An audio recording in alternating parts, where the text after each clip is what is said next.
Bom dia, clã! Sejam muito bem-vindos a mais uma live aqui no Ataque Crítico. Isso aqui é a música de aberturinha ali da stream, que tá pra começar aqui do Xbox na Gamescom. Rapaziada, são 3 dias de Xbox na Gamescom. É hoje, quinta amanhã, né? E sexta-feira. Temos uma programação, assim, bem extensa de jogos. Eu não sei como é que vai ser o ritmo dessas lives, tá? Então...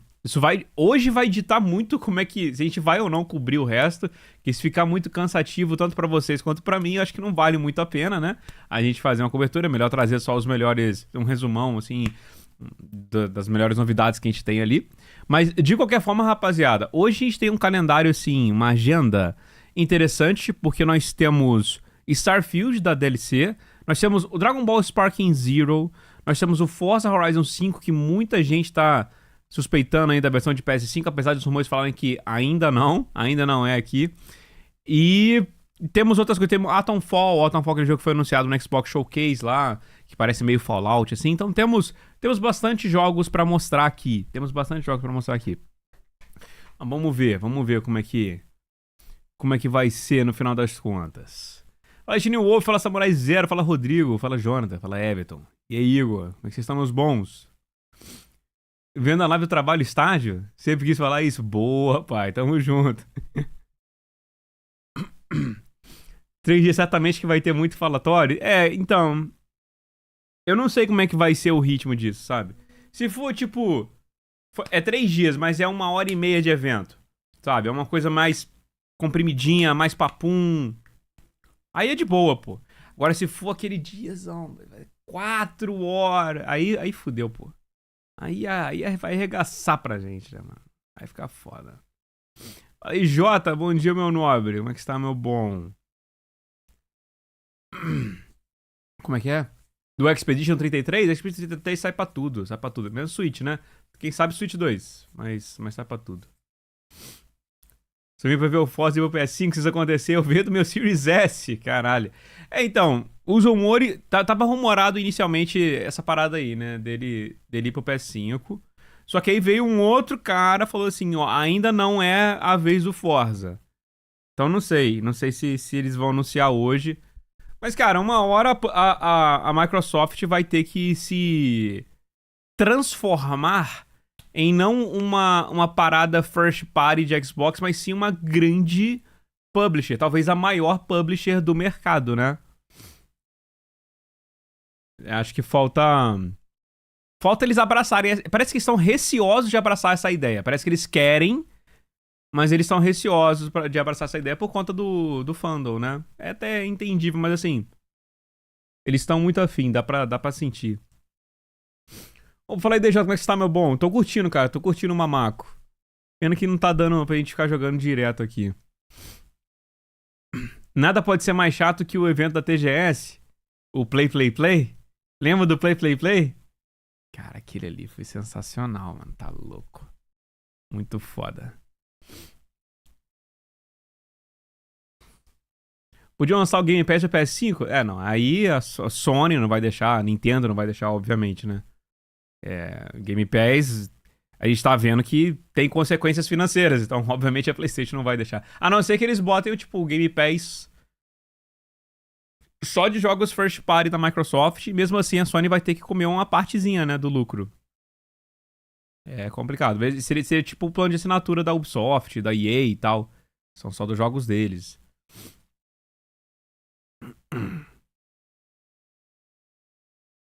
Vamos lá, rapaziada. 30 segundos. Eu vou trocar aqui pra gente.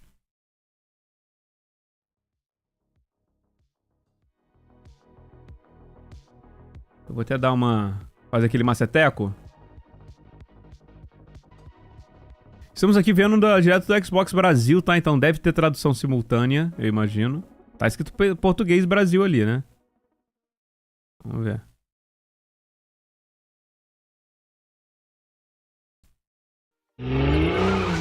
Já começamos com Forza, do nada. Vambora.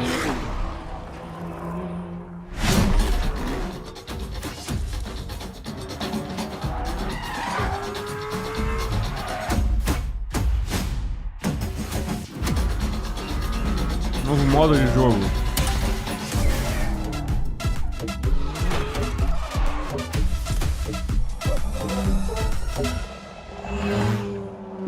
qualidade aí sim tá zoada mesmo, tá? É do feed deles mesmo.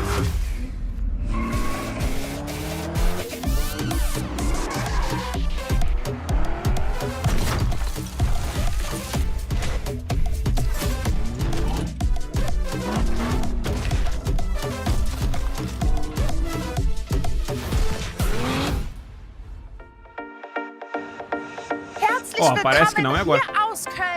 Welcome to Gamescom. For the first time, Xbox Game Studios, Activision, Blizzard, and Bethesda are coming together here in Cologne to bring you what you want. More new games. And we've got our work cut out for us this week as we showcase the more than 50 titles on display and the many ways to play that makes Xbox the best place for gaming. And to do all that, we've assembled an international squad because with this many titles, we need reinforcements.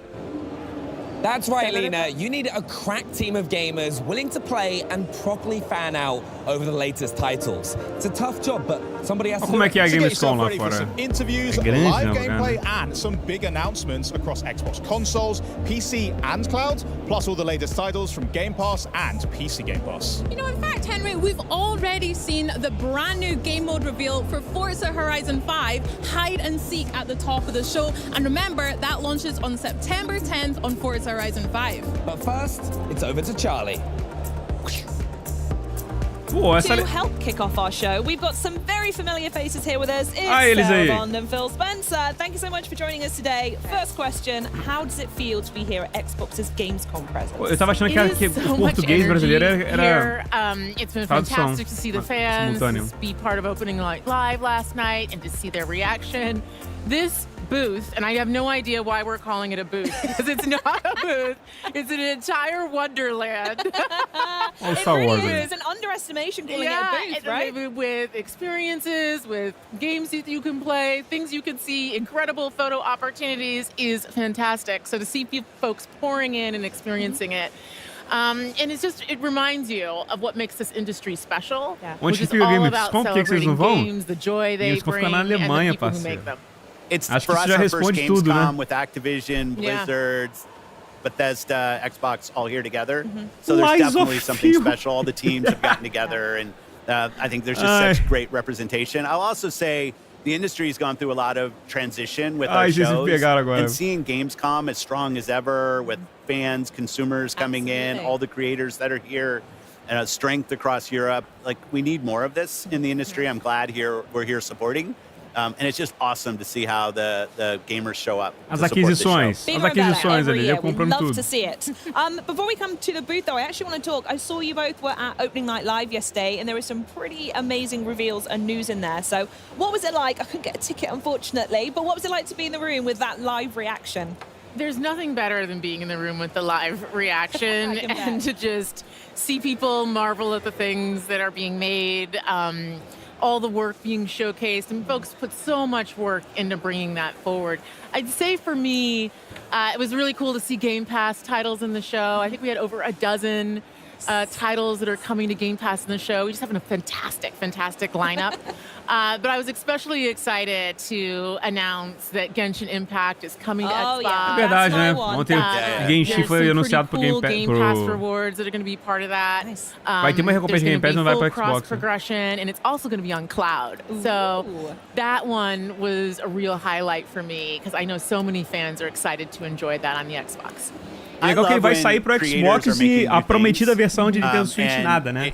You have to be really brave to come to a show, maybe before you're done, show your game, get the feedback. Teams that are creating new games. I thought the diversity of games at the show was awesome. absolutely, From yes. big, huge games to smaller games, things we've heard of, seen, things we hadn't heard of. I also have to say Genshin, we got to meet with the MiHoYo team earlier in the day, Yeah. and they had such excitement for their announcement, and it was nice to be able to support that. Yeah. Oh, fantastic. And obviously, we can't talk about opening night live. We saw some amazing new stuff from Indiana Jones and the Great Circle as well. Yeah. It was that exciting release date. Vai falar do we also saw the PS5. news about PlayStation as well, Ai. which is really cool. I'm really Vamos ver. interested in that. So I want to know how this connects back to Xbox's perspective on how and when this approach happens to other titles. I mean, I'll start just saying Machine Games is doing such a nice job with that game. I thought it showed really well. And that's the most important thing. Ele não vai falar que ele falou que há tempo atrás ele falou que o Indiana Jones não ia pro PS5, né? They had, I thought was fantastic. Going to the PlayStation announcement, obviously last spring we launched 4 games, 2 of them on the Switch, 4 of them on PlayStation, and we said we're going to learn. We said we'd watch, and I think at Showcase I might have said from our learning we're going to do more. What I see when I look is our franchises are getting stronger. Our Xbox console players are as Ele meteu tipo assim, eu falei que não era o Indiana não era um dos 4, né? Okay, our player numbers are going up for the console platform. Our franchises are as strong as they've ever been. And we run a business. Like, it's definitely true inside of Microsoft. The bar is high for us in terms of the delivery that we have to give back to the company, because we get a level of support from the company that's just amazing in what we're able to go do. So I look at this, how can we make our games as strong as possible? Our platform continues to grow, both on console, on PC, and on cloud. And I think it's just going to be a strategy that works for us. And the last thing I'll probably say, Esse pessoal pensando que ele falou ali, né? Que tem uma pressão da plataforma nos resultados. A Microsoft como empresa está cobrando a sessão do Xbox. As players of games, we just have to anticipate there's going to be more change in how some of the traditional ways that games were built and distributed. That's going to change. That's going to change for all of us. But the end result has to be better games that more people can play. If we're not focused on that, I think we're focused on the wrong things. So for us as Xbox, health of Xbox, health of our platform, and our growing games, most important things. Oh, that sounds perfect. Lovely. Now back to the booth. I saw you both walking around earlier before you joined me up here, sneaking some pictures with devs at Frontier, Sega, and GSC Game World. So I want to know, Sarah, specifically what it's like to be working with our partners here in Europe, and what kind of evolution we can see from these partners in the future. The partnership we have with here in Europe is fantastic. We have over 2,000 partners in EMEA actively building games. That's a lot of emails. I know, it is a lot of emails for Xbox, Vai, PC, Fio, anuncia logo and console Forza Horizon and 5 pro cloud today. We've got over 20 of them Essa conversa toda foi só pra preparar o terreno, and né? It's just been great to walk around, to see what they're doing. 2 Point Museum for Sega Europe. We've got the Stalker 2 team, GSC Game World, back with us, supporting them over the last couple of years. A legenda atrasada, cara, eu acho que essa legenda aí, o maluco tá fazendo em tempo real, play their game again here is fantastic. We just walked over and checked out Winterborough. Ou é automática, mas sei que esse título aqui é mentira. So cute. I'm very excited for that. Você falando de mentira, esse título aqui é mentira. And so it's great to be able to grow here with the partners that we have in Europe. Amazing. And it also comes, as well as the amazing support you've got for local devs, is there's such a huge play base here in Europe as well. Yeah, absolutely. So what kind of special stuff are you seeing from us over here? I mean, Europe's always been really important to Xbox. It used to be we treated this almost solely as a PC show. Well, I'm old enough that I remember we used to kind of take E3 and just show it again. Like, this was back when we didn't really treat Gamescom with the respect that it deserves. Then we were focused more on PC. Now what we find here is putting our games on PC, on console, really matches to the diverse player base we see in Europe. Like, some of the strongest franchises on PC are from here. You have great console support. So the most important thing for us is to show local support for creators, to put games in the hands of people. One thing that's great about Gamescom is you can come and you can play the games. You can feel what it's like to play Stalker or Vessel of Hatred from Diablo. Like, you get your chance here. And I think that's something special about this show, and it's so accessible to so much of Europe. I just love that we support it the way we do. Yeah, absolutely. And with the sheer scale that it demands, as well as you were saying earlier, Sarah, absolutely. With our little city here. Yeah, the little city that we're building. We're the mayors. So I want to speak a little bit more on hardware, as we've gone over it a couple of times here. Since I've not spoken to you since the showcase at all, which is criminal in and of itself. But we saw the 3 new options for the Xbox Series X and S. So I was wondering if there's a little bit more information we can share about that. Well, pre-orders are starting today. Yes, Sarah. All right, yeah, get yours in. We're launching on October 15th. Essas versões aí novas do console, some very cool accessibility options. We're going to be talking more about later today. And for holiday and the rest of this year, some very cool é a mesma coisa, só que sem o drive de disco, e o outro tem muito adorn your console as you may choose. Christmas list sorted then. Thank you very much, Sarah. Okay, console options done. We're going to hear they'll be coming just in time for Call of Duty Black Ops 6, which is amazing. Cannot wait for that. Looked so good last night in the show. Yeah, oh my goodness me, it was just the campaign silence. from Raven, I thought was just awesome. Oh, absolutely fantastic. Talk talking of games, I do want to know, though, what are you going to be playing? Is there anything you've got your eye on? Last year, we spoke about Brotato. Brotato, yeah. And I wanted to give you an update, and everyone at home, that I have now 100%ed Little Kitty Big City. Nice. And it is quite possibly the greatest game of all time. But yeah, is there anything on your backlog that you need to catch up on, or anything coming up soon you want to dive into? Well, the Game Pass lineup is making the backlog extraordinarily long. Unforgivable. And it's getting O even backlog better só this aumenta, year, ele both nunca on diminui. console and Nunca, PCs. nunca. We've got Aura coming, we have Age of Mythology, Flight Sim 2024, which looks incredible. Oh, yeah. Black Ops 6, of course. Cara, enquanto eles estão de papinho, Stalker deixa eu só 2. ver. Like, it's all like, Rapidinho, clã. Se eu consigo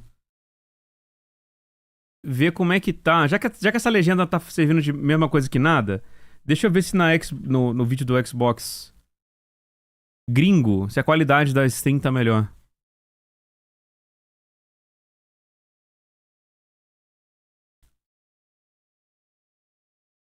Não tá. Não tá. Tá a mesma coisa. Então tá bom.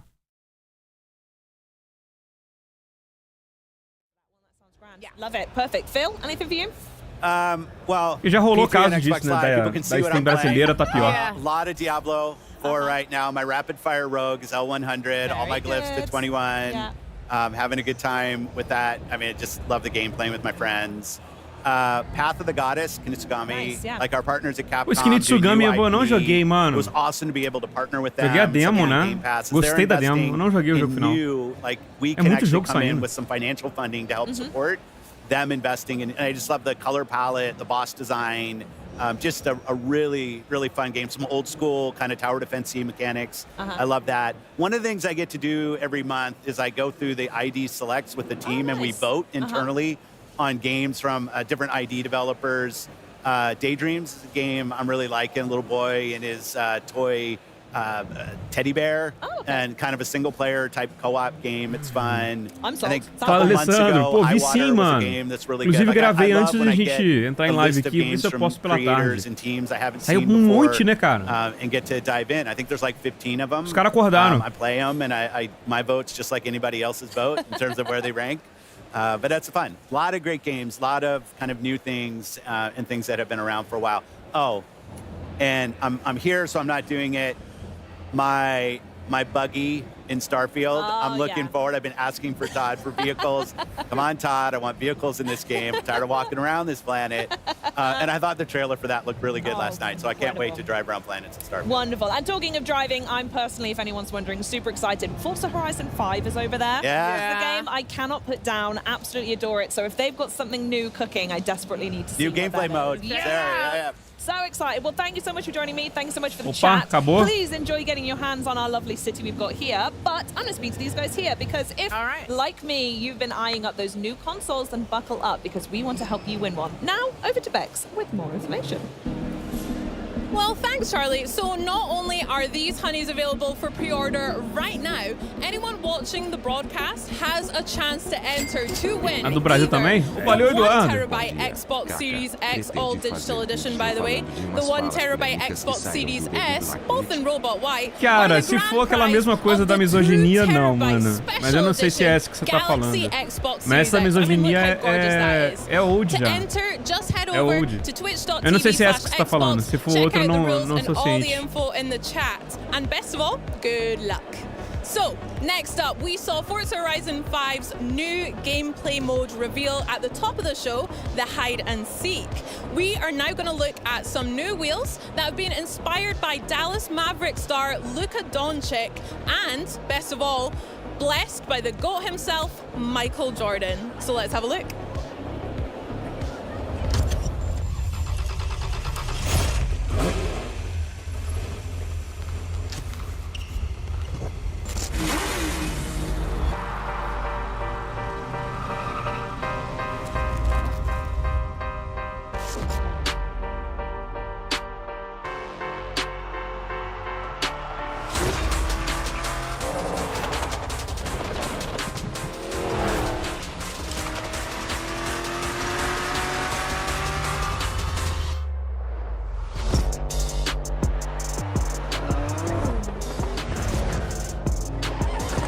Legal que no trailer fala All in-game 4K footage. Numa transmissão 1080p cagadaça. Mas tá valendo, que vale a intenção. Hello, everyone. It is an honor to be here at Johanna. Gamescom, representing the incredible work of our teams around the world. We have a lot going on here in Cologne on the show floor. Right here behind me, attendees can experience the demo for the Diablo IV Vessel of Hatred expansion. We are also excited to be speaking with our global community here on the Xbox broadcast over the coming days. During opening night live, we shared that this is a massive year for Blizzard, particularly for World of Warcraft. The most ambitious creative endeavor for the team since the game's initial release almost 20 years ago begins tomorrow, with early access kicking off for our latest expansion, The War Within. And tomorrow, Senior Game Director Ian Hazakostas and Associate Art Director Tina Wang will be sharing more about the team's work on the expansion and the role it will play in the 3-part World Soul Saga. Last night, we also gave an overview of some new features coming to Diablo IV, Vessel of Hatred. And we know you have a lot of questions. So Diablo General Manager Rod Ferguson will be getting into the details of the new features coming with this expansion, and we'll share more about what's coming to Diablo Immortal. We're so excited to be here at Gamescom with Xbox and with all of you. Gaming is at its very best when we share our experiences, and on behalf of everyone at Blizzard, thank you for being a part of our legendary worlds alongside us. Now, before I go, I want to leave you with a parting gift from the Overwatch team. The origin story for our latest hero, Juno, now available in Season 12. Enjoy. Season 12.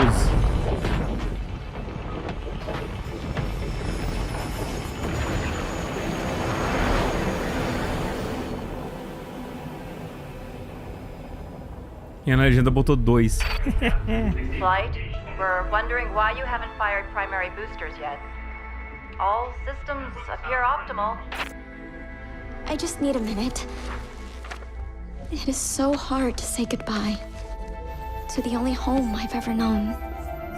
I understand, but the colony isn't safe anymore, and our window of opportunity is closing. So let's get you on your way to your new home. Next stop, Earth. Diablo antes, seja estupendo, Diablo agora desenho parado. Pô, você tá atrasado, mano. Já teve o CG da expansão, mano. Inclusive, estupenda também. Control? Our sensors indicate an external issue. External? Follow protocols and you'll be fine. But you have to hurry. Não vai ter nenhum World Premiere, eu acho. Não, isso aí, pô. Não, eles não prometeram World Premiere. Eles botaram o calendário todo da agenda toda de programação. Eu tava imaginando que ia ser menos papo e mais tipo assim, olha essa gameplay aqui, vamos falar sobre ela, tá ligado? Vamos...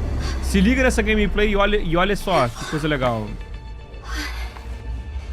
Sabe, um deep dive assim das coisas. All of you.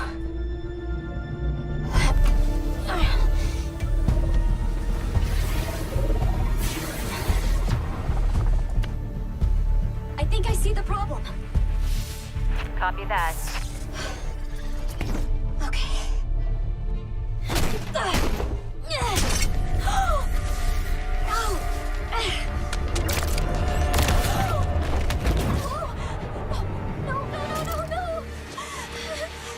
Don't panic.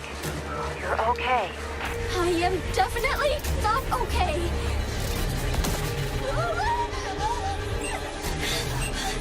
Why did I think I could do this? Juno, I believe in you. You've trained for this kind of thing your whole life. You have all the tools you need.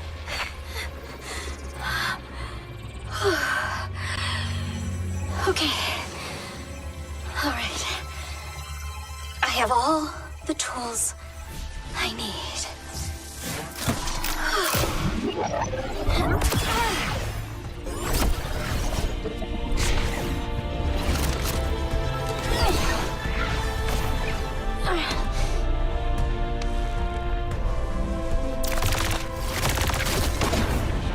Control, problem solved. Hear that? We're all so proud of you. I want you to live a long, happy life on Earth, sweetheart. Always remember, I love you.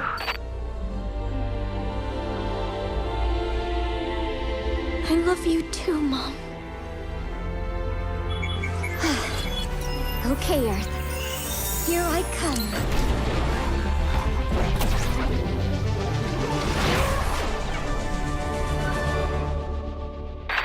Attention, unknown craft.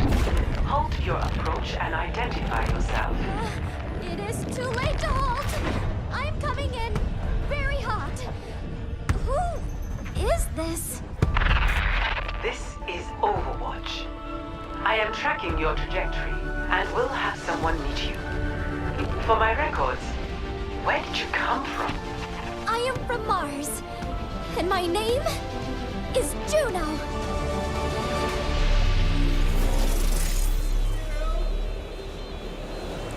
E aí, o que vocês acharam, It's cara? one of the fastest selling games in Blizzard's teve history, algum ponto and it que just made mudou headlines o again estilo at last night's artístico opening night live, and here to give us das an cinemáticas do exclusive look Overwatch? at Diablo Porque 4's tá newest mó expansion. Please anime, welcome né? General Manager Rod Ferguson, Systems Designer Aislinn Teve Hall, algum ponto que and Lead mudou Game isso? Designer Rex Dixon. Welcome, guys, to Gamescom. Thank you for having us. How Great you to guys be all here. doing? Yeah, it's exciting stuff. Now, for those of the people out there that might have missed what happened last night, why don't you clue us in? What exactly did you just do? Yeah, well, last night was exciting. So our game director for their Vessel of Hatred expansion, Brent Gibson, got on stage and he talked about something that we've been going even deeper on the expansion. You know, we've talked about the Spiritborn, the class, we've talked about the new zone, Nahantu, talked about the new story campaign, but we're like, there's even more in the expansion than that. And so we really want to get into like different ways that people want to play the game. And so we introduced the Undercity of Kuras, which is our new dungeon, which Rex will talk about. We have our new Dark Citadel, which is our multiplayer co-op. And then the big thing was our trailer last night for our Mercenaries. Ah, Mercenaries. Now, let's talk about them for a sec, because this is a brand new gameplay feature. We'll talk about new class and all that kind of stuff in a sec, but Mercenaries seems really interesting. You showed off like this vignette with 4 different characters. I mean, introduce us to them. Who are these people? Why did it feel like the right time to bring it in now? And how do you hope players are going to engage with the Mercenaries? Rex? So I think, A maioria dos que eu vi, eles eram mais aquela CG tipo Pixar. Mas de fato, tinha alguns que mudava mesmo o and so estilo. we added this feature called Mercenaries to the game. There's 4 mercenaries that you can recruit. One is Rahir, one is Variana, Subo, and Aldkin, the demon child, which everyone got very excited about at the show the other night. And so there's a lot of depth in Mercenaries. So you'll meet Rahir in the campaign. He'll introduce you to this hideout called the Merc Den.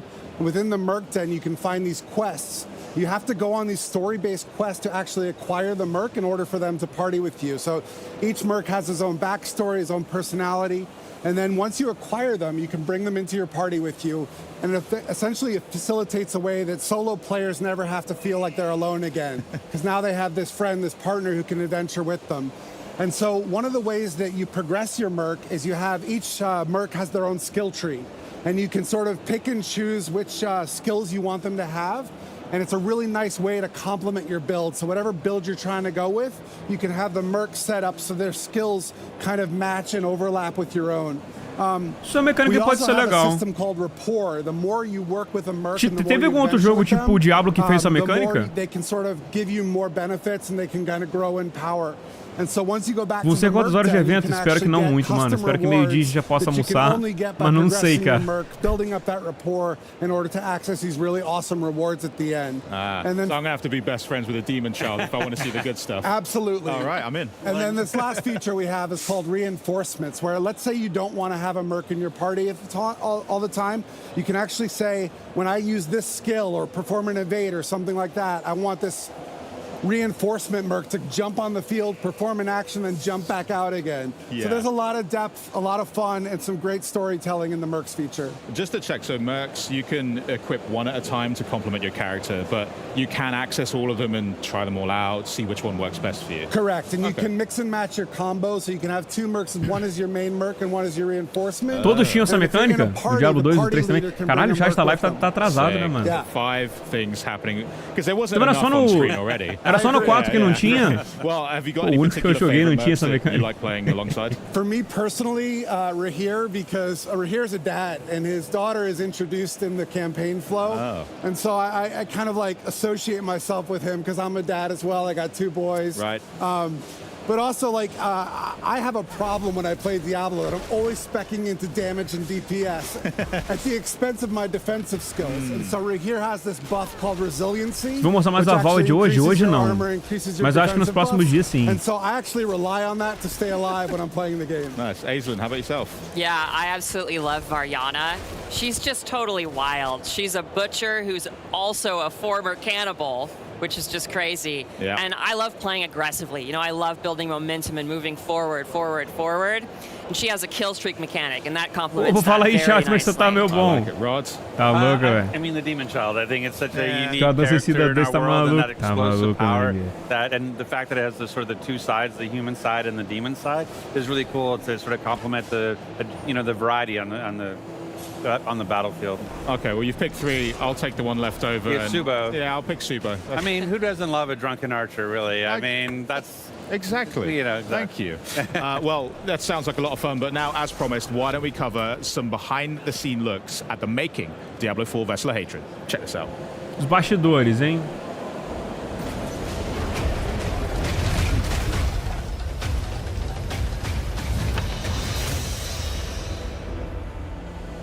In Vessel of Hatred, we travel south to Nahantu, a region with both deep ancient jungles and vast sprawling plains. It's the last stretch of land in Sanctuary's eastern continent, and we've packed it full of experiences for every type of player.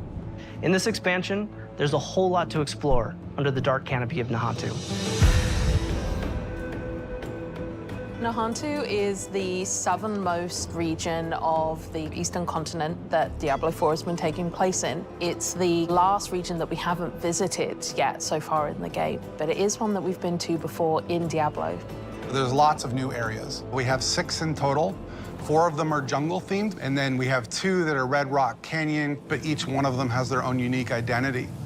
When you first arrive in Nahantu, you're in this place called Lingering Hatred. This is high treetops canopies where you're almost walking amongst the branches high above the jungle floor. Imagine a thick canopy that the light is just barely poking through. The whole area has been infected by this thing called the Hollows infestation. The Hollows are a new enemy that's associated with Mephisto. They themselves are kind of like a tar-like substance creature born straight out of the depths of hell. It feels a little twisted. There's a sickness to the area itself. Humans have ventured into this deep part of the jungle where there's all this poisonous plants and flora. The dregs actually started experimenting with eating these hallucinogens, and it put them into this aggressive psycho rage. The dregs were pretty fun because we were able to push more variety in the monster family. You have one of these tall dregs and then half of a body of another dreg on top of it, kind of controlling it and telling it where to go and tossing poisonous bombs at the player. When you come across it, it's very memorable. And then we've also got the area of Tenganse, where you've got the Tenganse Plateau, which is full of these red-rocked plateaus and canyons. Imagine getting up above the land. Those gigantic walls have pockets inside where monsters could live. It offered up a lot of opportunity to bring back a monster family like the Lukunai. We're bringing them back in a new way here as a fully fleshed out monster family with multiple classes. What a Família com brute múltiplas force looks classes. like, what a Os bichos são muito castle maneiros, looks mano. like. They are very much apex predators, and we're definitely in their territory. And then there's a little sub-area called the Skittering Earth. The name alone makes your skin crawl. And it's bug infested, and you can see how the bugs have destroyed the jungles and kind of PoE 2 vai tirar boa input parte their das coisas do influence Diablo, com on it. Within the certeza. Field O of Giants, PoE é you have these giant nêmesis corpses do of Diablo, these né, long mano? dead demons that humans have begun to mine Por isso que as away pessoas às vezes at for their preferem o Diablo resources. e vai testar While o they've PoE, got a tá lot of use ligado? out of them, they're also toxic Pra to ver the como é land que tá. around it. The notion of massive demons walking Sanctuary 1,000 years ago is really thought-provoking. Plateau's also got just this beautiful color scheme to the lighting. It's really lovely to Tudo be there. vermelhado. And then horrific at the same time. You know, it's great.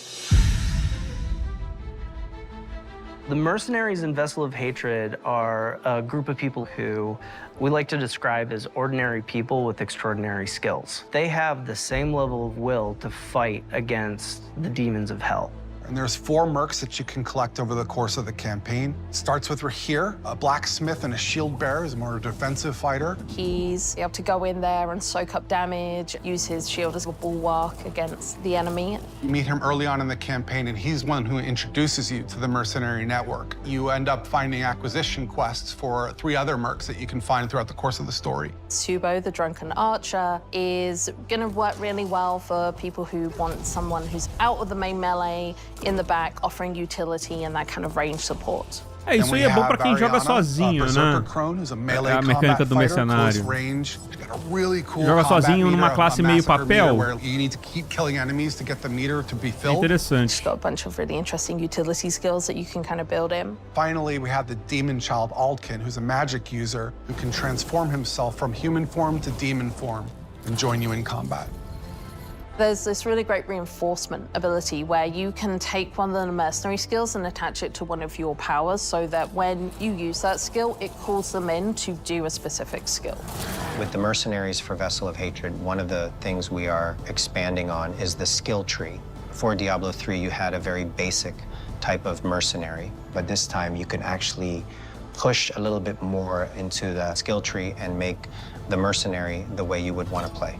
Going through each mercenary progression arc and outfitting their skill tree so that it's complementary to your character build, I think that's where the fun in the mercenary system really lies.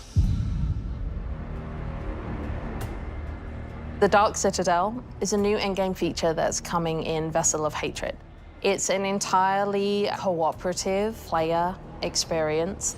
All the mechanics within it are based around you working together with your party members to solve the challenges and face the first Khazra hordes within. One of the outcomes of the Mage Wars is this giant crater and all the souls that were kind of lost in it from those wars. The goal of the first fazer bicho no PO, não fosse fazer TCC e adicionar Diablo. O pior é que eu ouço falar essas coisas mesmo, mano. In the Citadel, down within this crater, to perform experiments to try and bring back their dark god. Only recently, people have started going missing. They head into the Khazra region, they disappear, never to be seen again. So it's clear that whatever they're planning is about to come to fruition, and your job as the players to get in there and stop it. Citadels are a place where we take what is the best part of Diablo, combat, and we test it in a different way, which is adding in cooperative mechanics that you have to manage on top of that. For example, a boss has an attack, and as a player, you have to collect an item that allows you to reflect the attack back at him. So there's a little bit of a Twitch level mechanic there where you actually have to time your reaction shot. What's interesting about it is when you get multiple people in there, we're each responsible for reflecting that shot once, so we all have to sort of master the timing of that move. You can't do that kind of thing without coordinating as a team, and that's sort of the example of what Citadel gameplay feels like.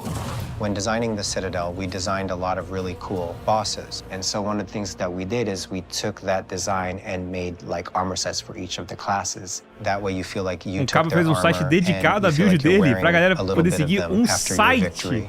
We also have a currency that's dedicated to the Citadel, where as you play through, a vendor can be interacted with to buy custom cosmetics that are unique to the Citadel.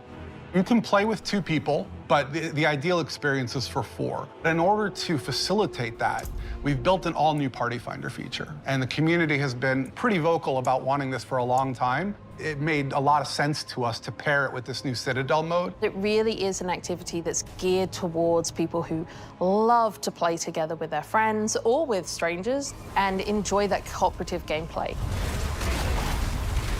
I cannot wait for players to get into the world. I'm really just excited for people to see all the little hidden storytelling elements that the team has fit in. There's interesting things to find and see and discover around every corner, and it's just a really great experience getting to explore Nahantu.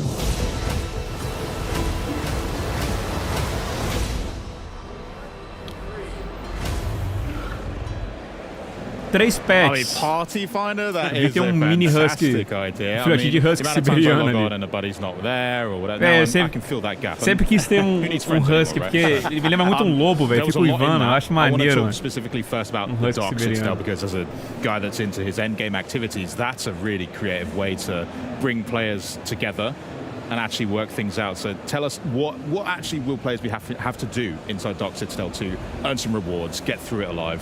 So it's really a unique model for us. And again, Dark Citadel is built towards endgame, And we're doing more in Vessel of Hatred to push players through the campaign and then into the end game, where we think some of the best content is. So Dark Citadel will require at least 2 players to get through, and requires a lot of communication between players to overcome challenges. Every week there's going to be updated rewards, so there's always a reason to go back and do it again, because there's going to be some new stuff in there, including one very big fan requested feature, which is our scroll of retempering. So no more brick items. You'll be able to apply the scroll and get all new tempering charges on that item. So I know everyone's very excited about that. And Dark Citadel. Esse vídeo tem um husky nordestino. O pior que eu lembro dele falando do husky dele, velho. Ele falou assim, tem raças melhores, viu? Eu falei, tadinho, cara. Tadinho do seu cachorro. We're also going to be launching Season 6 alongside Vessel of Hatred. And Season 6 is going to have a ton of content that's bespoke. It's totally separate and unique to Season 6, and it's going to be free for all Diablo 4 players, which is awesome. Nice. We're going to be talking a lot more about the details of the content of Season 6 in the coming months, but there's not going to just be new content coming in Season 6. Alongside Season 6 and Vessel of Hatred, we also have major character progression updates coming to Diablo 4. I'm going to have to ask for some specifics, surely. That teases me too much. What else you got? Yeah. So if you're familiar or you've played Season 4 Loot Reborn, you know we did a lot of itemization changes that kind of fundamentally altered a lot about how you're playing the game and how you're getting rewards. The scope of the character progression changes that are coming in Season 6 are... It's the same. Like, it's the same grand scale. There's a lot of changes coming to character progression, a lot of improvements coming. I'd love to talk a little bit about the goals and also a little bit about some Paragon changes that are coming with the character progression updates. Yeah, so really when we were thinking about these changes, we took a bird's eye view and we wanted to think about how can we make put the power in the player's hands of how they want to interact with the challenge that Diablo 4 provides in the game. We wanted to make sure that you could opt in to your challenge level that you're comfortable with so that you can set your own pace in any activity throughout all of Diablo 4. O lugarzinho ali é bem decorado pra caramba, cara. A gente tem mais lugares assim aqui no BR. Até tem alguns, mas são poucos. That's an item that allows you in the Helltides to up the level of Geralmente aqui no Brasil, pra quem não vai em evento, né, Gamescom, BGS e tal, é isso aí, só que tipo pra vários jogos. Opt into your own challenge and then get more stuff because of it. Sick. And then alongside that, we also have a lot of changes coming to Paragon. We wanted to add depth and choice to the Paragon system, but we know that it's pretty daunting for some people, right? So we wanted to make sure that while we were doing that, we weren't increasing the complexity, right? We want to make sure that it's still very, that it's an approachable thing, but there's a lot of cool stuff you can do with it. And I could go on forever and ever and ever about this for hours.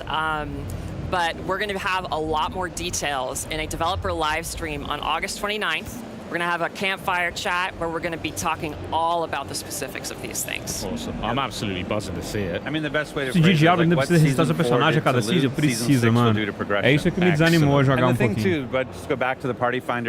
Joguei no lançamento, aí foi saindo mais jogo, e na hora que eu vi já avançou season.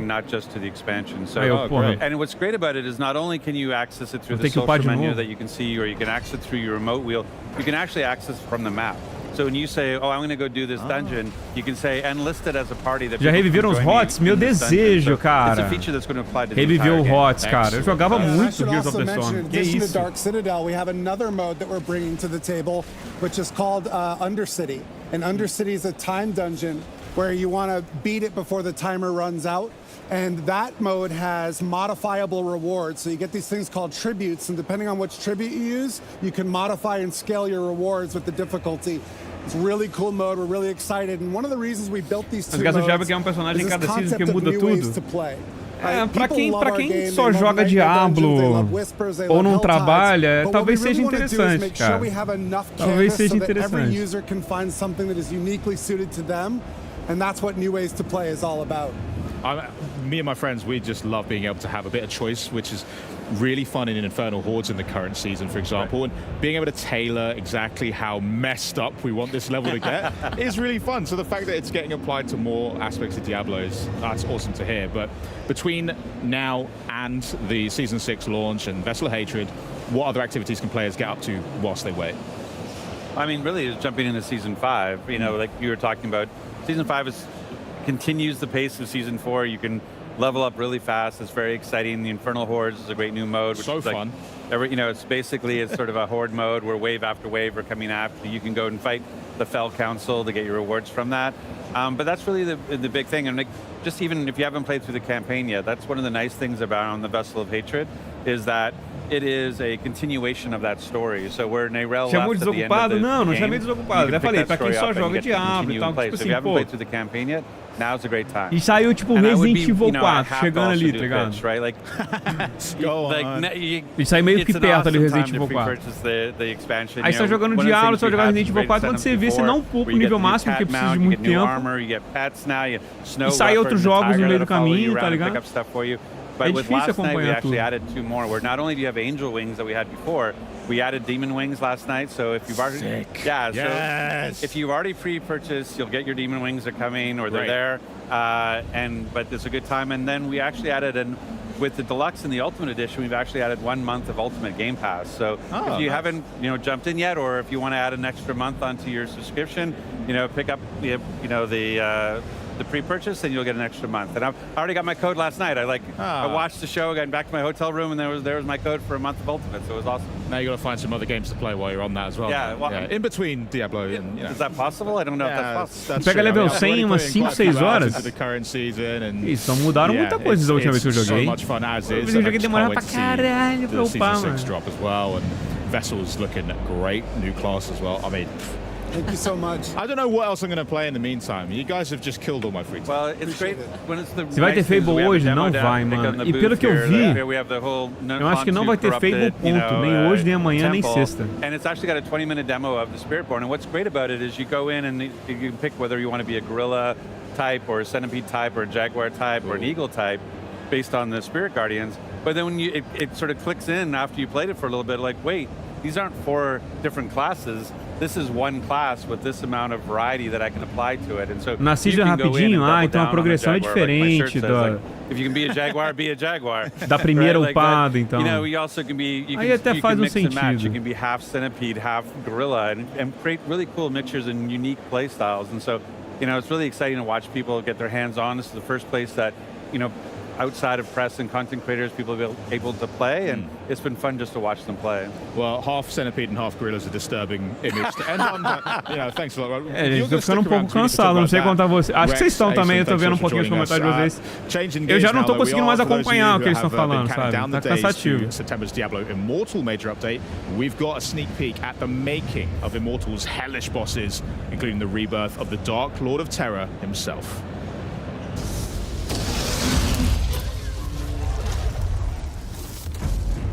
Are unspeakable horrors that you are fighting. Our boss experiences aren't something that you can get in any other game. We are giving players this heightened sense of horror. We have to deliver the player with experience that they're the hero. I think the spectrum of bosses that we have definitely hit everybody's personal horror stories. So we're like 50 bosses now. Some of our bosses in Immortal are incredibly deadly. And we're really proud to be able to actually have the ability to bring Diablo back into our universe. Everything that Diablo does, everything that Diablo says needs to be unnerving, terrifying. It is going to be a very, very difficult battle. The music changes, the environment changes, and all of a sudden, you have to fight for your life.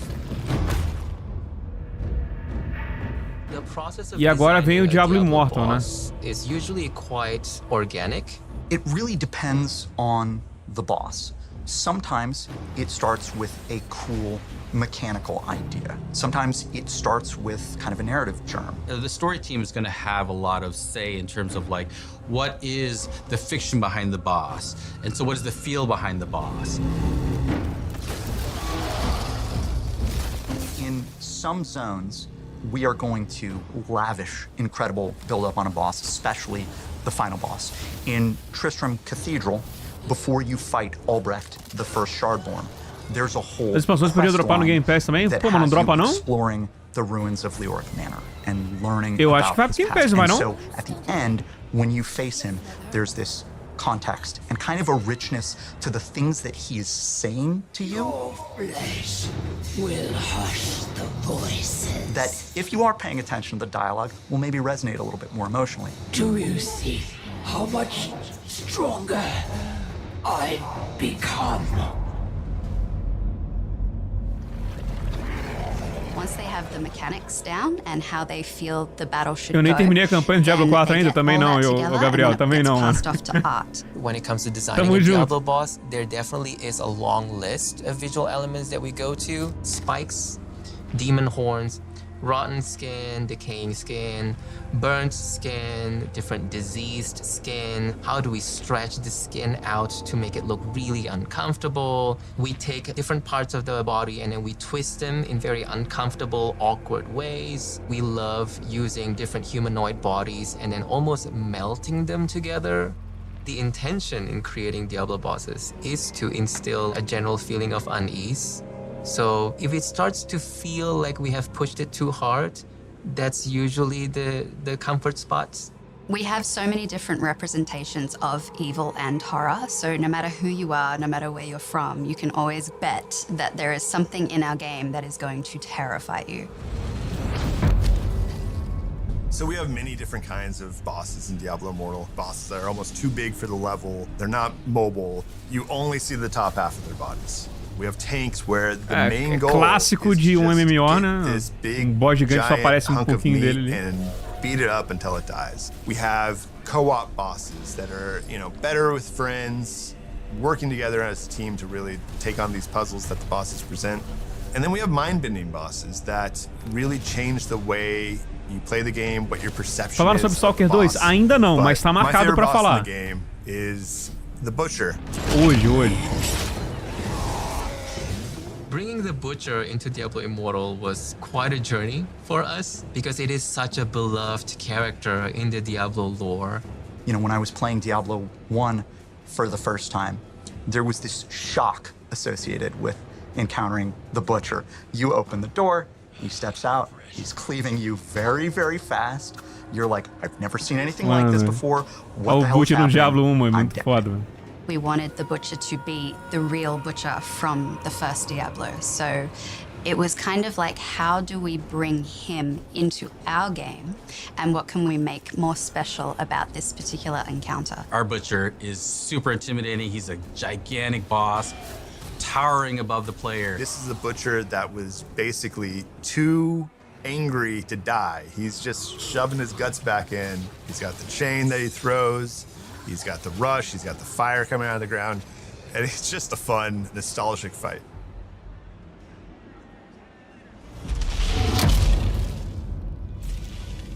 We've been building towards this encounter with Diablo since the launch of the game.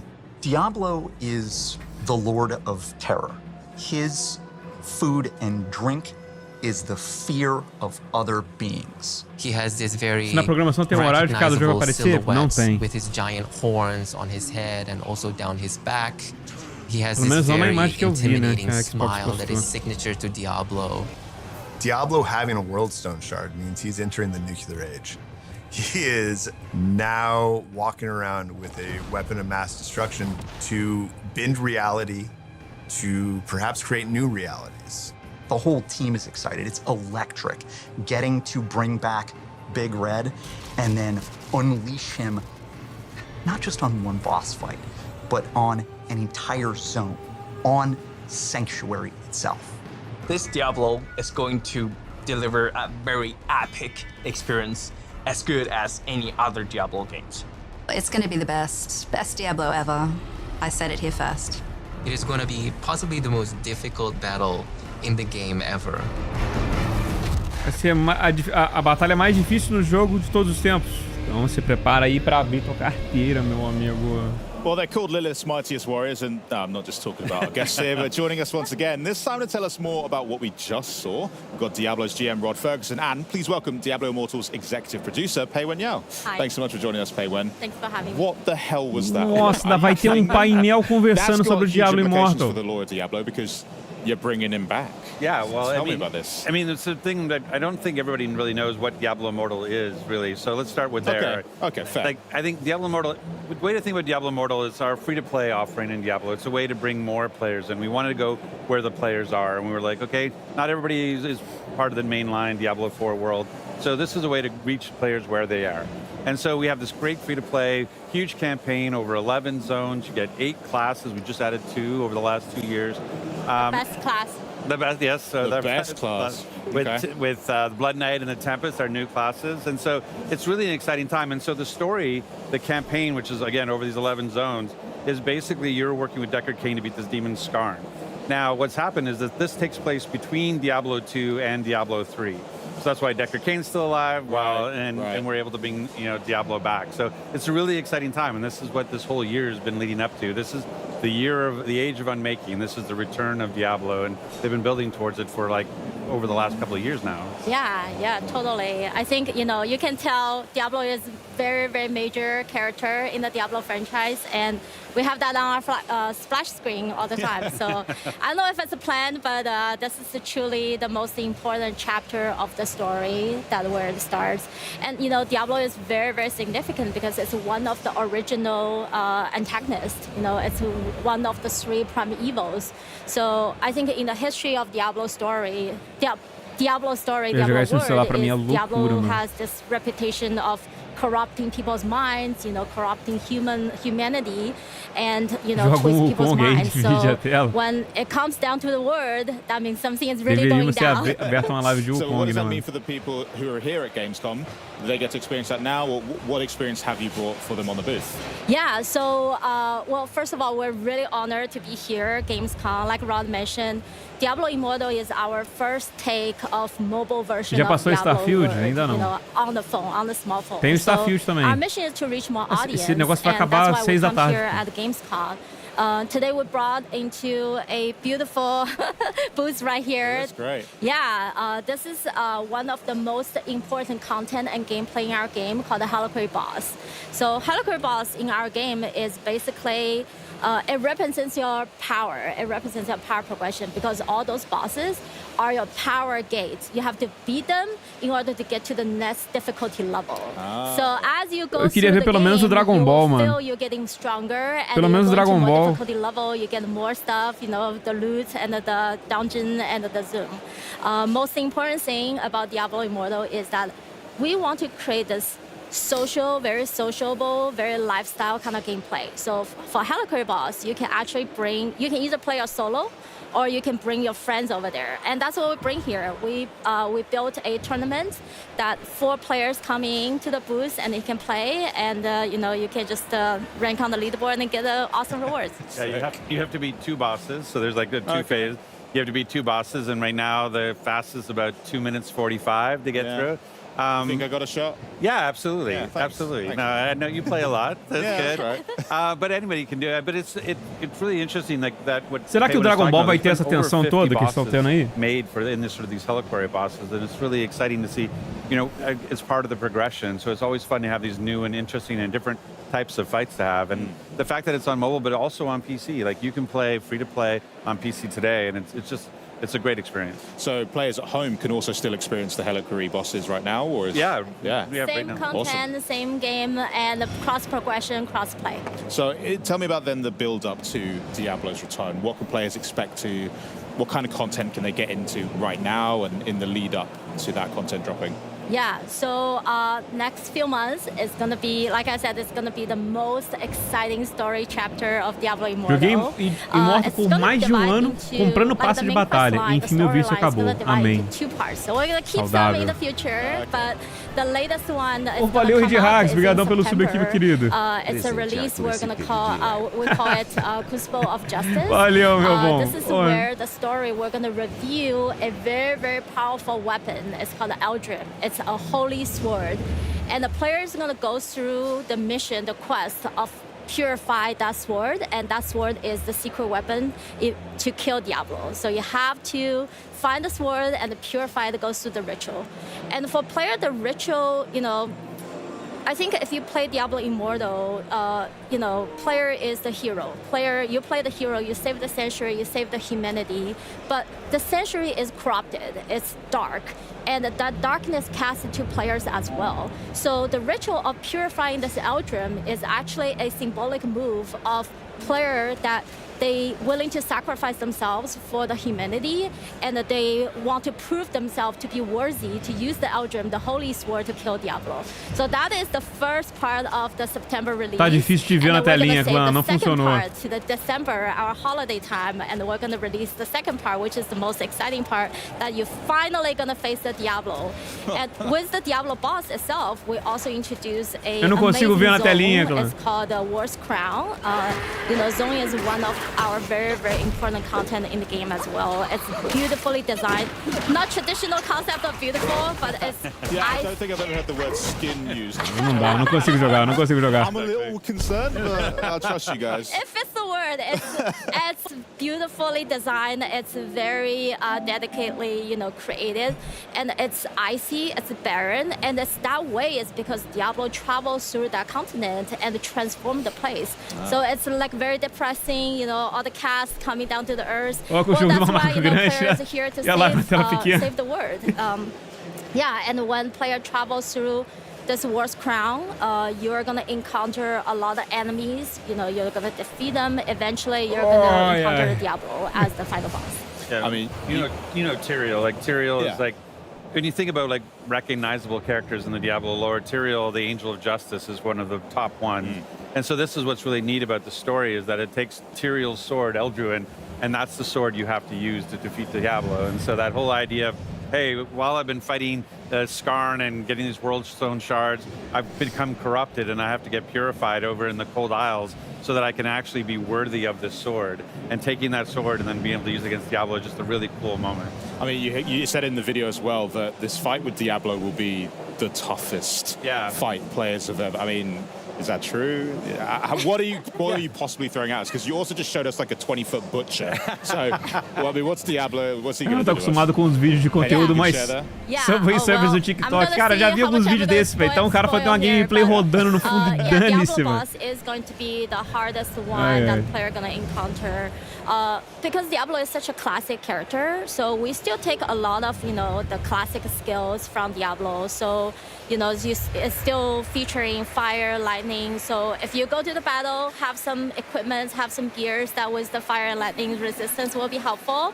I remember. Yeah, and because you're bringing the Eldrim to the battle, right? Vai ter review do Visions of Mana e Star Wars Laws. Star Wars Laws já posso falar com vocês que vai ter. Soldiers, and they will estamos aqui avaliando o jogo.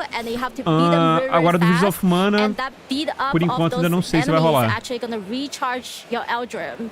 It's gonna make the Eldrim ready to, you know, make it good use. So yeah, and by the end, hint, the real end. Oh, come on. The real end, you're gonna see this beautiful cinematics. It shows how player take Eldrim and eventually kill the Diablo. So that's all so exciting. I can't wait to. Oh yeah. Well, I'm gonna have to go and set a time on the booth to make sure I get a chance at that leaderboard. But I want to thank you both. So we have the Inarius statue, you know, the really big one that's the size of the that. You know, I want it. Yeah, nah, you're going to fight me for it. I'm taking it. I can't. They're going to kick me That's out. what we're doing straight afterwards. We're all going down, and I'm going to come out on top, all right? Awesome. Well, thanks so much for joining us. I hope you enjoy the rest of your Gamescom as well. Coming up, though, the team from Stalker 2 is here with the latest from the E agora sim, Stalker 2. Vamos ver. We've also got a look at the newest Xbox accessories that are enabling players everywhere to play the way that they want. And later on, we're going to explore the newest Starfield expansion, Shattered Space, and find out why fans everywhere are setting aside gigs of space to explore even more of this epic open world. But first, do you know what's great? Xbox Game Pass. Yeah, take a look at this. Toma esse ad aí do Game Pass. Vai. Welcome to the gameplay commentary of our new game, Lonely Mountain Snowriders, which is the spiritual successor to Lonely Mountains Downhill. It's a skiing game in which players need to find their own way down the mountains in a wild and beautiful mountainscape. Do Our nada. most important new features are a real-time online multiplayer in which up to 8 players can play cooperatively or in a competition, as well as a Dizer que falou, new achei que ia ser um trick ad system that do allows Game you to Pass, mas pull beleza. off awesome-looking flips, spins, grabs, or super cool combinations of them all. We focused a lot of the development time on the controls and to make the feeling of carving down the slopes as smooth and fun as possible. Skiing is all about using the terrain in your favor. You need to gain the maximum momentum to do the longest jumps and use the best shortcuts. On top E o of maluco foi de that, costa ali, you viu? can Ó, also do tirando onda. tricks, ride backwards, Se or fudeu. cross rivers and icy lakes. The game features 4 different game modes. The online multiplayer racing mode is all about crossing the finish line first. While in the team mode, you and your team members have to ride and do tricks together to ramp up the highest score Tem que and fazer beat all the ponto. challenges. You can also pick each other up after a crash and place checkpoints as a group.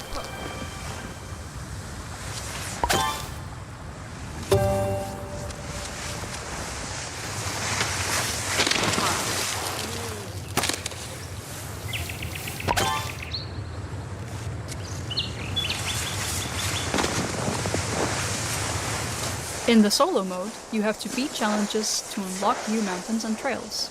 You can also try to reach the top of the leaderboards, or beat your own ghosts. A SMR, pô, pior que tá mó SMR, né? Não tem trilha, não tem nada. Our previous game.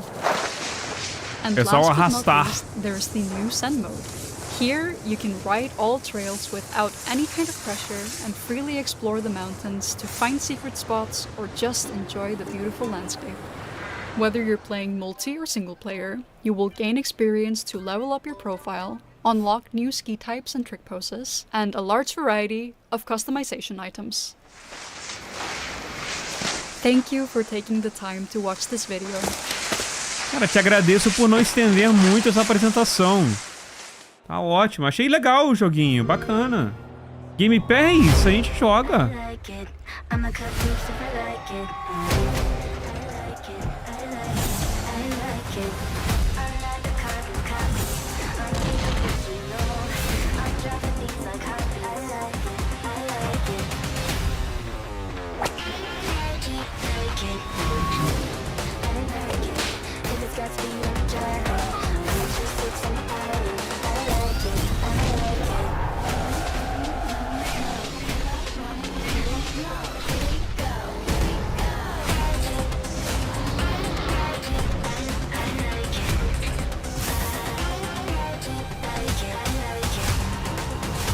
Agora, eu tive até um delay aqui, mas agora veio o ad do Game Pass, né? Que ele tinha falado. Vocês trocaram a ordem do bagulho ali. The Xbox Game Pass hype is real, and right now it's easier than ever to join the party, especially if you play on PC.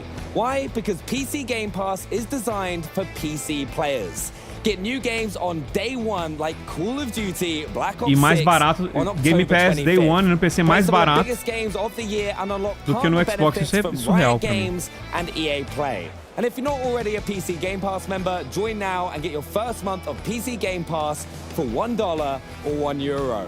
This offer won't last long, so act now. But first, this post-apocalyptic horror action title is set against 64 kilometers of eerie, explorable area. It's also one of the most anticipated games of the year, and here to bring us back into the zone with some never-before-seen gameplay of Stalker 2, Heart of Chernobyl, please welcome game director Eugene Gregorovic. Aí ele aí. Eugene, Rapaz, welcome to the show. Yeah. cabelo diferenciado. No, honestly, it is so exciting. Ele tem uma vibe de We've got it on the skate. booth here at Gamescom. I've been able to get hands on. I'm so excited for you to take us through what you've brought with us today. But how's your first Gamescom? The previous was a year ago when we bring our demo, which was shown just on the PC. Yeah. And today we are bringing another demo, which will launch on Xbox Series X. And from our experience, it's looking very good. And we are happy for Mas estão what we trazendo a bring demo here, no and Xbox we também. get the first impression from the players and the press. And till now, I'm happy from what they are telling us about the Xbox build. Yeah, I honestly got to have hands on with it, and it is so much fun. Because what we're going to do as well is we're going to hop Light straight into the Caralho, gameplay. mesmo. You're going to talk us through. So Mano, anyone Light Yagami. watching who's excited to see Stalker 2 for the first time, if they haven't already, can see what they're going to be getting their hands on. So what are you kind of... So are we going to bring the gameplay up? So we've got it on our screens. Opa, gameplay. As we go, if you want to talk us through this gameplay, so we can know what we've got coming up. Yeah. I'll take this part. So here the player is doing his first quest. Ele tá pouquinho nervoso, né, coitado? Got a scanner, a device. Player at this point doesn't know a lot about how it works and what it's for. He just gets information that it somehow recharged an artifacts that's put it inside it, and that if it got successful, it's gonna bring a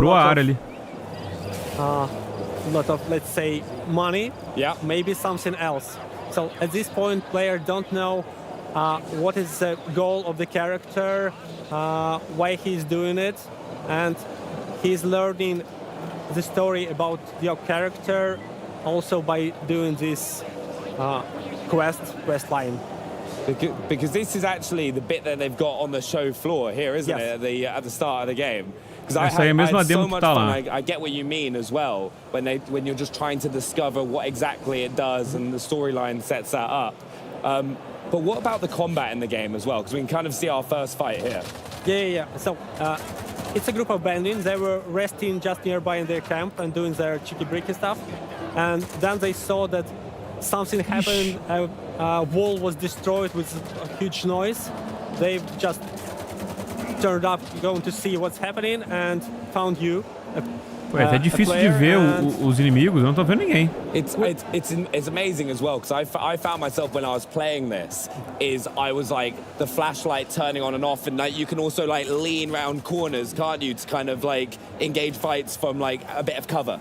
Yeah, so it's very important in this game to have a proper tactics. You should hide a lot, you should use your medkits, you should survive grenades, because AI is very pushing and challenging. They trying to outcome you, to go from other side, and it's pretty stressful. So it's a first fight. It's very simple fight against 3 bandits, but as from what we can see, it's often lead you to several deaths. It's very unforgiving as well, and we just see as well. I found that it's like a big part of the game is like looting.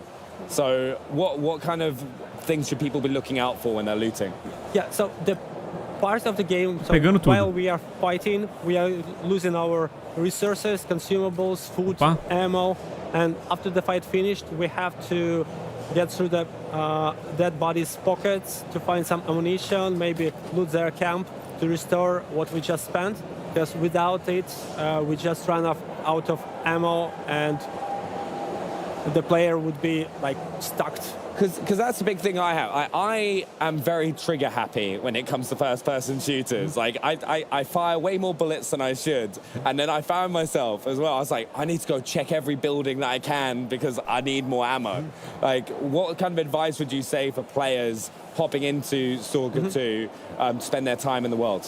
So, the reason why you should discover and look for some stashes in locations is not because you just want to find some items, but because it's interesting to discover this abandoned place where was some living some time ago, and where is some story behind it. And when you are just walking around and looking for the corners, and it's beautiful there, you can surprisingly find something stashed there, because it's a Stalker stashes. They use some stashes for their next journeys, because they can bring like hundreds of thousands of kilograms. They have to make some stashes for there, and players sometimes find them, and it's often rewardable, and often it's very rewardable, because you can get a huge equipment boost by just going to some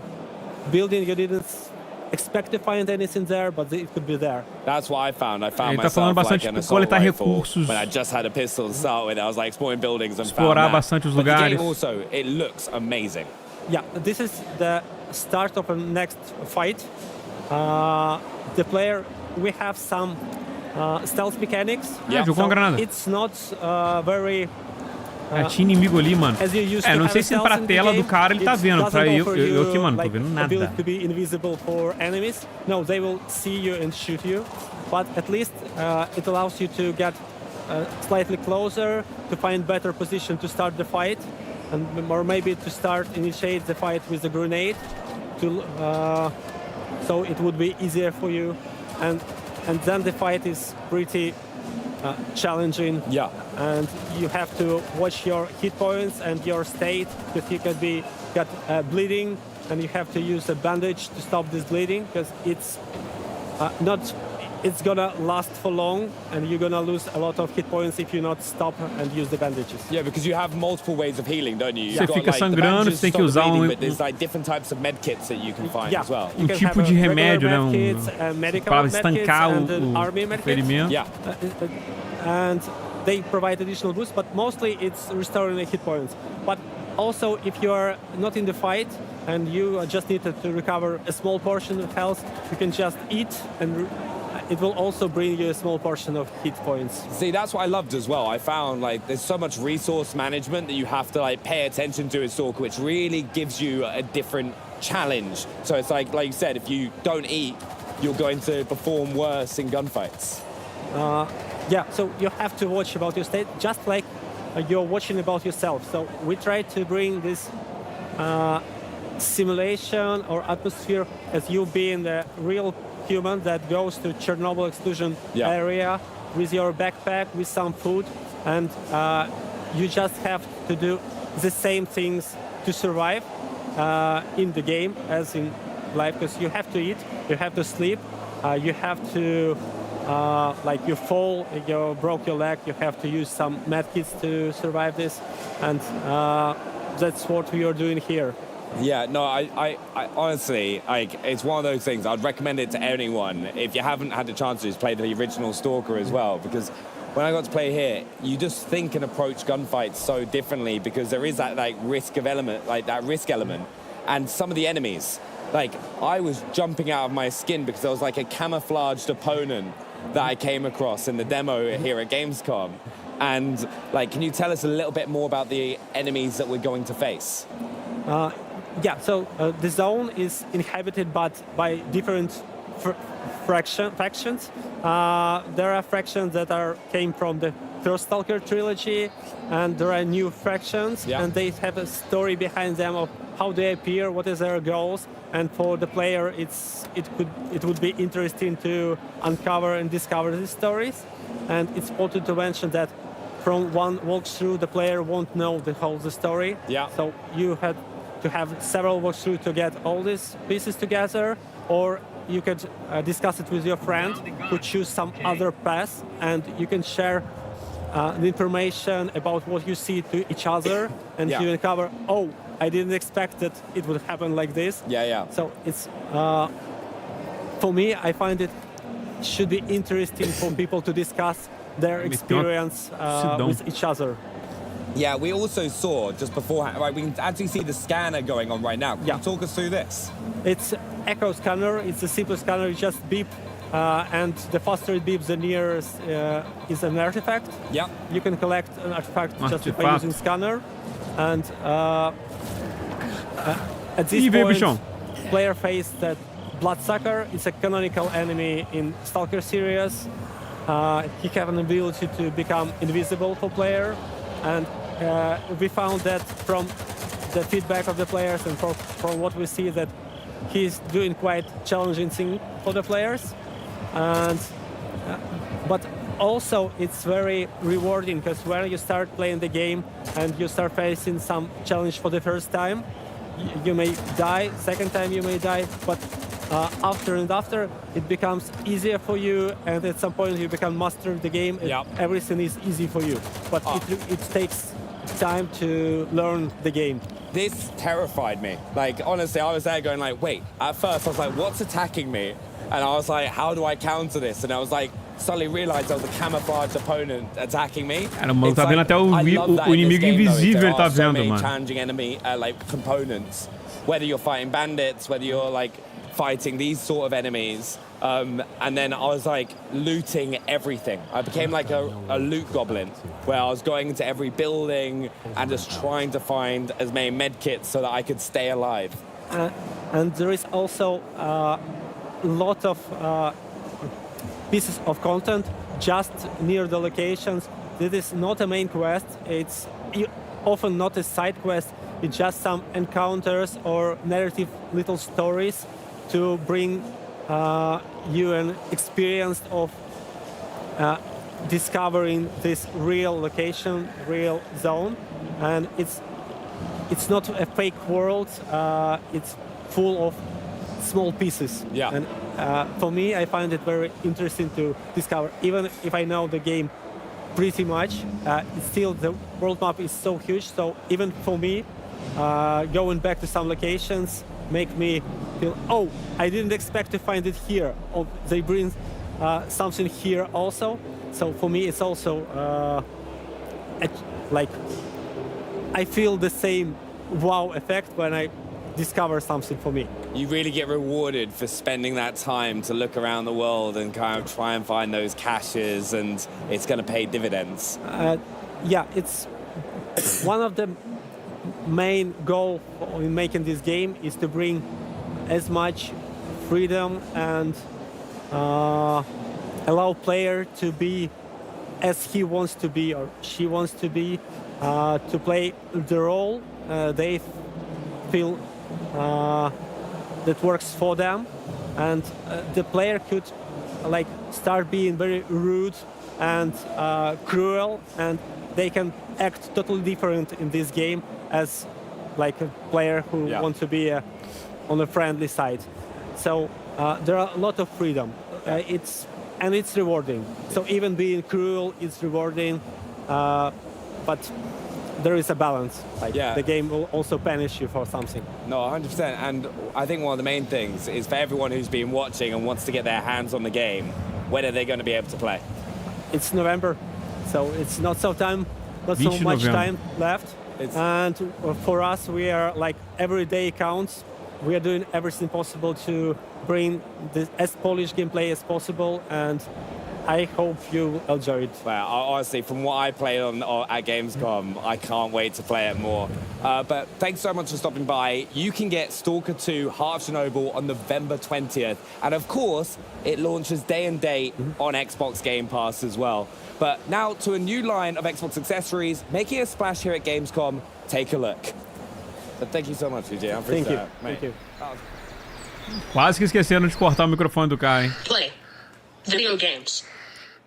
Good job. É. Gente, se não for o Dragon Ball na próxima, eu sinto muito, cara. Leo has issues Mas eu vou parar a live. He doesn't have access to a lot of things. There's so many disabled people that deserve a shot to Cansativo be demais, like cara, everyone esse else. formato deles. Be a part of this world. So this is my Xbox adaptive joystick. Tipo, até o Stalker era um jogo que eu tava interessado em saber, tipo assim. Tá ruim de acompanhar, não tem outra palavra. You've got every button covered. This is how we do it. This is my thumbstick topper. You can get different sizes, and this is what I use to make it easier to maneuver. You can get bars from the Xbox lineup, then you can go somewhere else and get it printed. Be yourself, design it how you want. You're playing with your Xbox controller. Right side, right side. With the Xbox controller assist, when he needs help, when he gets stuck, I can at least hit the gas for him. Then he can control the rest. Having the joystick levels the playing field for him.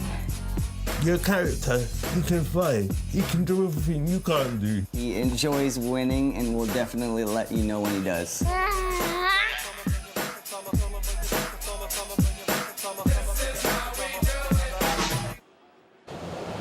Big news for all gamers everywhere. We've got some new accessories designed to give gamers more ways to play.